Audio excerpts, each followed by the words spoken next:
Bismillahirrahmanirrahim. Assalamualaikum warahmatullahi wabarakatuh. Waalaikumsalam warahmatullahi wabarakatuh. Kita melanjutkan yang kemarin. Jadi ini yang kita kaji ayat-ayat sekarang ini untuk sebagai landasan sebelum masuk kepada pembahasan. Ya, gitu. Quran surat 2 Ya. ayat 129. Quran surat 2 ayat 129. Ya. Ya Tuhan kami, utuslah di tengah mereka seorang rasul dari kalangan mereka sendiri, yang akan membacakan kepada mereka ayat-ayat-Mu dan mengajarkan kitab dan hikmah kepada mereka dan menyucikan mereka. Sungguh Engkaulah yang maha perkasa, maha bijaksana. Ya. Jadi kembali lagi, ini sebetulnya kita mau menjelaskan tentang di dalam Al-Quran sendiri ada hikmah. Di balik ayat ada hikmah. Boleh kita kasih judul lah, menuntut ilmu, menuai hikmah. Itu. Jadi ayat-ayat ini untuk menjelaskan bahwa Al-Quran itu penuh hikmah. Nah, hikmah sendiri artinya adalah di balik ayat itu ada makna yang dalam yang disebut dengan hikmah, gitu ya. Dan lanjut surat 2 ayat 31. Surat 2 ayat 231. 231. Jadi, di sini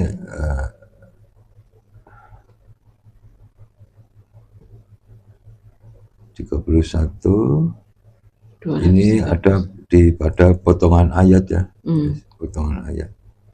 Mulai dari dan janganlah kamu gitu. Iya. Ada dari surat 2 ayat 230 ada potongan ayat mulai dari dan janganlah kamu jadikan ayat-ayat Allah sebagai bahan ejekan. Nah itu, jadi ketika ada orang ya seperti ini mengajak untuk belajar, ayatnya sebutkan ini, kemudian dia mungkin menganggap gak penting atau masa begitu ya itu. Jadi itu termasuk ejekan, begitu. Yuk langsung. Ingatlah nikmat Allah kepada kamu dan apa yang telah diturunkan Allah kepada kamu, yaitu kitab Al-Quran dan hikmah sunnah, untuk memberi pengajaran kepadamu. Dan bertakwalah kepada Allah dan ketahuilah bahwa Allah maha mengetahui segala sesuatu. Nah, jadi sebetulnya apa yang telah diturunkan Allah kepada kita itu adalah kitab. Kitab itu ini. Jadi kitab itu ini. Namanya kalau kita sebut kitab diri. Diri siapa? Diri kita. Kalau kepingin kamu tahu diri saya itu mau apa, saya mau kemana, saya besok itu kemana, ya ini Al-Quran. Jadi kitab diri ya, diri kita dicocokkan dengan Al-Quran. Kamu baca, saya seperti apa ya baca ini Al-Quran. Jangan belum pernah menyentuh Al-Quran tapi sudah menyatakan sesuatu atas nama Allah padahal belum pernah belajar. Itu nggak boleh, dosa sangat besar. Jadi di dalam Al-Quran ini ketika kita membaca, contohnya Bismillahirrahmanirrahim itu bahasa Arab, dengan nama Allah yang Maha Pengasih itu bahasa Indonesia, itu kan cuma alih bahasa. Tapi apa isinya, maknanya apa, itu yang disebut hikmah. Itu. Ya.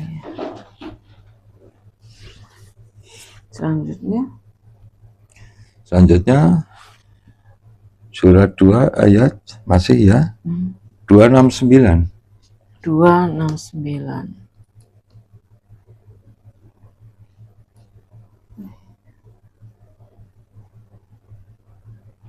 Wah, mana kok? Ya, tutup lagi.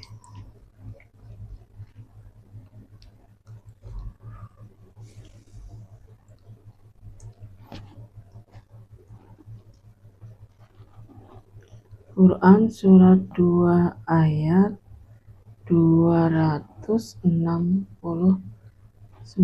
ya. Ya, Ya. 269.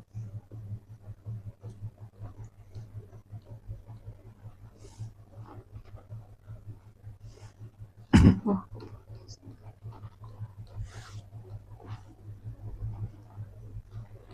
Masih panjang.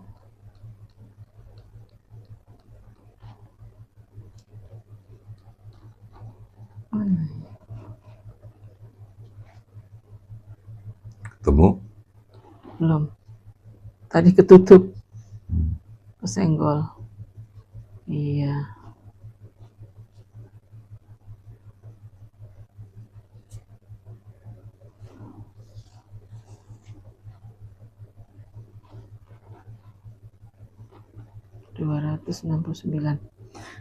Dia memberikan hikmah kepada siapa yang Dia kehendaki. Barang siapa diberi hikmah, sesungguhnya dia telah diberi kebaikan yang banyak, dan tidak ada yang dapat mengambil pelajaran kecuali orang-orang yang mempunyai akal sehat. Nah, jadi hikmah orang yang jadi pentingnya mempelajari Al-Quran itu mencari hikmah yang di dalam ayat itu ada makna ke dalam yang disebut hikmah. Tetapi ketika manusia itu banyak diberi hikmah, maka Allah mengatakan bahwa dia mendapat kebaikan yang sangat banyak. Begitu. Jadi terus kemudian orang yang mau mengambil hikmah daripada Al-Quran dialah orang yang mempunyai akal sehat. Akal sehat itu yang dimaksud itu sebetulnya kalau di dalam Al-Quran itu disebut orang yang berilmu atau ulul albab, itu berpengetahuan, berilmu. Jadi berpengetahuan dan berilmu itu orang yang punya akal, begitu. Orang yang punya akal. Kemudian Quran surat 10 ayat 1. Yunus. Alif Lam Ro. Inilah ayat-ayat Al-Quran yang penuh hikmah. Nah, itu memperkuat bahwa orang nggak mau belajar Al-Quran, mana bisa dapat hikmah? Nggak mungkin dapat. Itu. Jadi baca ayat itu harus kita harus berusaha untuk mendapatkan hikmah. Artinya Allah memberikan pemahaman yang mendalam kepada kita. Gitu. Terus lanjut 31 ayat surat 31 ayat 2, 3. dan 3. Inilah ayat-ayat Al-Quran yang mengandung hikmah. Surat 31 ya.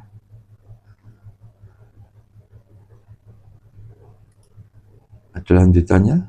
Sebagai petunjuk dan rahmat bagi orang-orang yang berbuat kebaikan. Nah, itu sampai itu aja. Jadi satu adalah Alif Lam Mim gitu ya. Inilah ayat-ayat Al-Quran yang mengandung hikmah. Jadi Al-Quran itu mengandung hikmah, yang kita ambil adalah isinya. Isinya apa yang penting.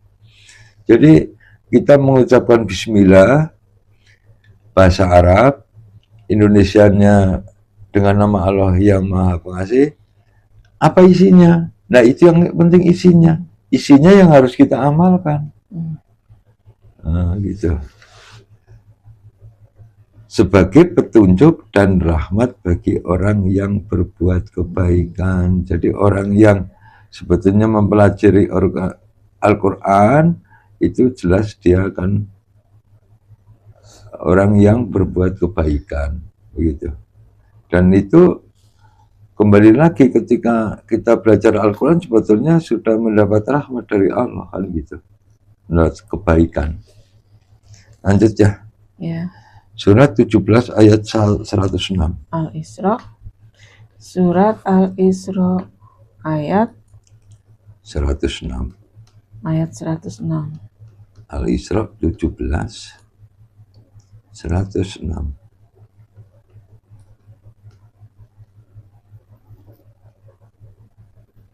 Al-Isra 106. Ya. Dan Al-Quran kami turunkan berangsur-angsur agar engkau Muhammad membacakannya kepada manusia perlahan-lahan, dan kami menurunkannya secara bertahap. Nah, jadi apa yang dilakukan oleh Nabi maka kita harus mengikuti, kan? Begitu. Jadi Al-Quran diturunkan berangsur-angsur agar engkau memahami. Itu artinya harus perlahan, berangsur-angsur artinya sesuai dengan kondisi kita sedang apa, punya masalah apa, itu solusinya akan pasti kepada Allah. Nah, Allah siapa? Ya Al-Quran sendiri. Kalau kita nggak melihat, nggak mempelajari Al-Quran, mana tahu, kita bingung gimana? Ya kita tanya Al-Quran.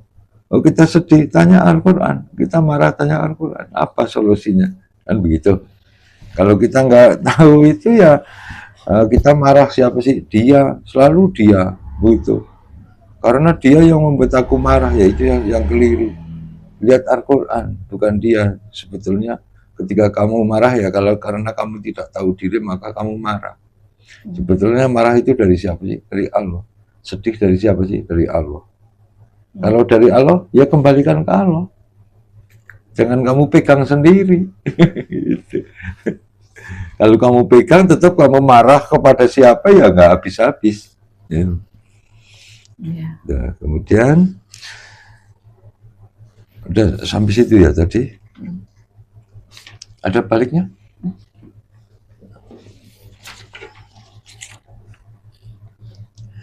Quran surat 25 ya.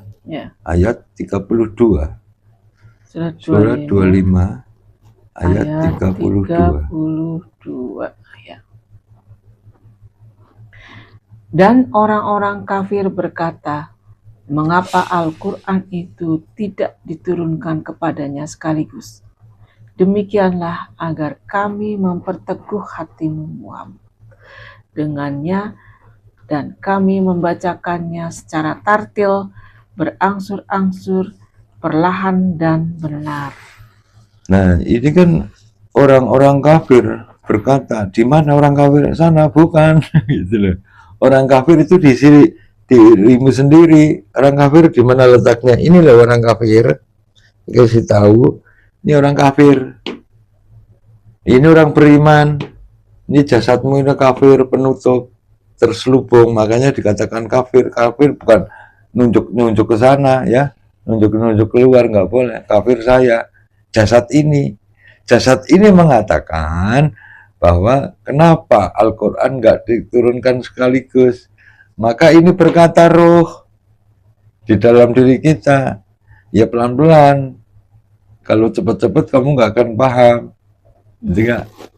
Nanti kalau cepat-cepat kamu nggak bisa melakukan dalam perbuatan, begitu. Jadi pelan-pelan itu sesuai dengan kondisi kita sedang apa, sedang masalah apa, baru Al-Quran turun, begitu. Dan berangsur-angsur, perlahan, baik dan benar itu yang disebut dengan tartil, gitu. Tartil bukan melafazkan atau mengucapkan dengan lagu yang bagus, bukan, ya. Gitu.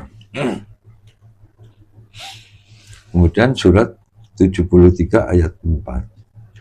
Surat 73 ayat 4. 73 ayat 4 Al-Muzammil.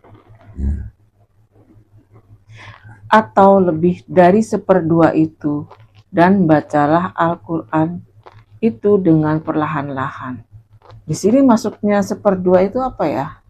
Seperdua, sebetulnya seperdua itu cuma bilangan-bilangan, itu hanya perumpamaan daripada jangan cepet-cepet. Jangan cepet-cepet. Ya, jangan tergesa-gesa. Itu. Karena Seperdua kan setengah. setengahnya, iya. Iya, sebelum Allah memberikan pemahaman ya jangan cepat-cepat. Jangan sampai full satu, jangan sampai jangan satu. full gitu. Pelan-pelan. Iya. Udah. Kemudian lanjut 20, surat 20 atau H 20, ayat 114. 20 atau H ayat 114. 20 114.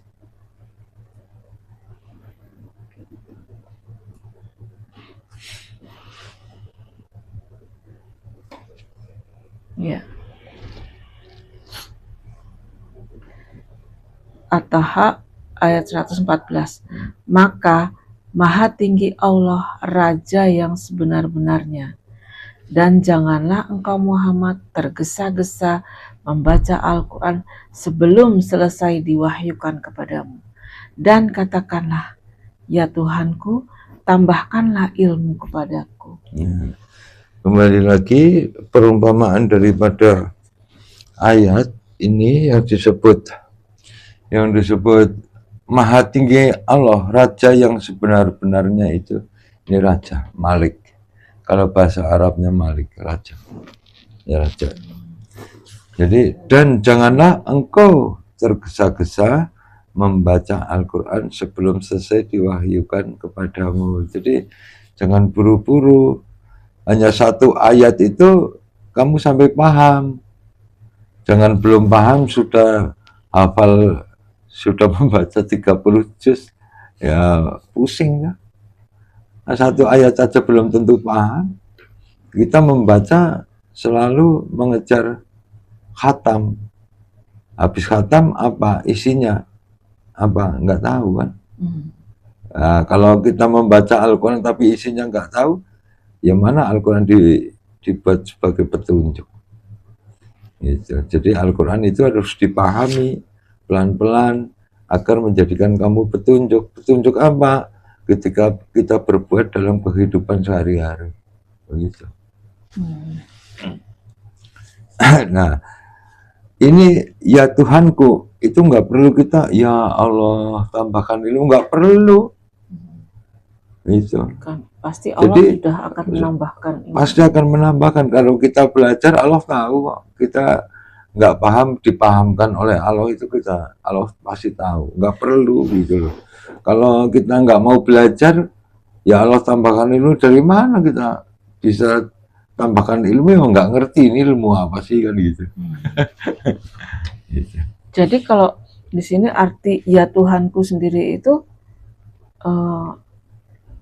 apa mungkin itu menegaskan hanya kepada Allah itu atau gimana? Ya, jadi ya Tuhanku itu jangan sebagai itu adalah tekstual, itu jangan dilakukan. Ya Tuhanku, kemudian kita kalau kita bicara ya Tuhanku mesti tangan begini. Seperti orang berdoa ya Tuhan, ya Allah. Nah, ketika kita menyebut ya Allah atau ya Tuhan, itu kita menggambarkan Tuhan, kita menggambarkan Allah. Boleh, ya ini sebetulnya kita nggak boleh, karena yang kita sebut ya Allah ya Tuhan itu berhala. Begitu. Ketika kita membayangkan ya Allah, kita kan berarti membayangkan Allah. Padahal Allah nggak bisa diserupakan apapun. Begitu. Tapi makanya di ayat tersebut bahwa orang yang tangannya begini berdoa menurut ayat itu adalah doanya orang kafir. Kalau orang begini pasti meminta. Kamu tanpa meminta pun akan kasih, tapi kamu harus tahu apa yang kamu lakukan. Begitu. Minta-minta begini tapi kamu nggak tahu yang dilakukan. Ya Allah ampunilah dosamu. Dosamu apa? Dosamu banyak, banyak kan nggak bisa. Harus Jadi di sini kalau bilang ya Allah ya Tuhan itu kita jadi seperti menggambarkan kalau Allah itu ada gitu iya ya. gitu. Artinya berwujud gitu ya. Wujud. Padahal kan Allah itu tidak berwujud. Nah ini yang Itu yang nggak boleh ya. nggak boleh. Jadi kita nggak boleh membayangkan ya Allah seperti Allah itu ada gitu Ya gitu, seperti Allah seperti wujud. Padahal Nah, gitu. sebenarnya memang Allah itu wujud, tapi nggak bisa kita pikirkan dan kita bayangkan, nggak boleh. Jadi kalau yang pasti kita harus ikutin bunyi ayat selanjutnya itu apa. Nah itulah yang jadi permintaan kita, bukan permintaan yang ada di dalam hati kita itu pasti Allah apa ya? Ya gini, contohnya ya Tuhanku tambahkan ilmu kepadaku. Kalau kamu belajar terus ya pasti akan tambah. Nggak usah berdoa, udah diminta. Tapi kalau kamu nggak belajar ya berarti kamu nggak minta. Jadi kalau kita nggak ngerti maknanya itu ya sayang ya. Ya, jadi betul. Sebaiknya maka itu kita belajar Al-Quran supaya kita tahu. Ya, jadi kita nanti kita bahas ada ayatnya bahwa nggak usah kita sebut dulu bahwa orang yang berdoa di perumpamaan tangan menengadah begini ngambil air mau masuk ke mulut tapi airnya nggak bakalan sampai ke mulut. Itu ibaratnya gitu ya. Ibaratnya begini, inilah doanya orang kafir. Siapa yang begini pasti meminta. Padahal yang namanya doa itu bukan meminta, kembali lagi. Doa itu sebetulnya memanggil nama Tuhan. Nama Tuhan, bismi. Melakukan apapun, bismi. Nama Allah. Ketika kita melakukan maka mengucapkan bismillahirrahmanirrahim. Bismi itu adalah nama Allah. Ketika kamu melakukan membawa nama Allah, bukan namamu. Ya. Jadi Allah yang mengerjakan sesuatu, bukan saya. Itu namanya berdoa. Kalau saya yang melakukan pekerjaan berarti sombong. Atau artinya orang yang tidak berdoa. Orang yang melakukan pekerjaan merasa aku yang melakukan, berarti dia tidak berdoa. Kalau saya yang merasa melakukan pekerjaan berarti sombong. La haula wala quwata illa billah. Segala daya upaya milik Allah. Kenapa kamu akui? Sombong. Nah, kemudian kalau orang yang berdoa, maka Allah yang melakukan pekerjaan. Tapi tanda kutip, ingat. Yang menggerakkan ini siapa? Hidup. Apa yang digerakkan? Apa saja kamu pegang milik Allah semua. Gitu. Kita bisa melihat, bukan saya yang melihat, tapi Allah yang melihat. Artinya apa? Karena ada hidup, saya bisa melihat. Karena ada hidup, telinga saya mendengar. Itu. Begitu. Jadi hidup itu adalah sifat wajibnya milik Allah. Gitu. Jadi kalau tadi dari semuanya ini disimpulkan tentang hikmah itu, Al-Quran itu seperti ruh yang ada di dalam diri kita ya? Ya, jadi Al-Quran itu betul. Hidup seperti ruh ada di gitu ya? Ya, jadi gini, ketika kita belajar Al-Quran, maka Allah akan merubah dari ruh menjadi cahaya. Dari ruh, kita membaca nih, belajar. Itu akan masuk ke dalam ruh, kemudian ruh itu Allah akan mengubah menjadi cahaya. Cahaya itu yang akan masuk ke dalam kalbu kita. Begitu. Sehingga kita bisa memahami dan mengamalkan gitu ya. Kenapa orang sulit untuk memahami?